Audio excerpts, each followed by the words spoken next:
কোনো প্রকার ওষুধ ছাড়া কিভাবে মাত্র 4টা উপায়ে আপনি আপনার টেনশন দূর করতে পারেন, আমি আজকে সেই বিষয়গুলি নিয়ে কথা বলব।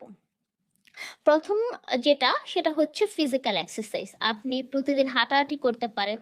তাছাড়াও আপনি ব্যাডমিন্টন, সুইমিং, তারপর সাইকেল চালানো এই কাজগুলো করতে পারেন।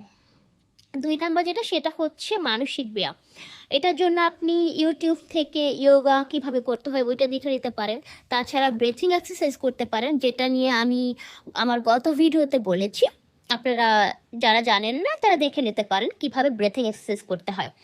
৩ নাম্বার হচ্ছে ক্যাফেইন জাতীয় খাবার পরিহার করা।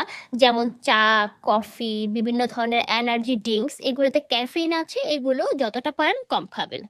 আর ৪ নাম্বারটা হচ্ছে একটা হেলদি লিভিং।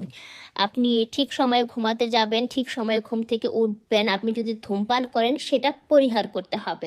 আর আপনাকে মিনিমাম ৬ থেকে ৮ ঘন্টা ঘুমাতে হবে। এই নিয়মগুলো যদি আপনি মানেন, খুব সহজেই আপনি টেনশন ফ্রি থাকতে পারবেন।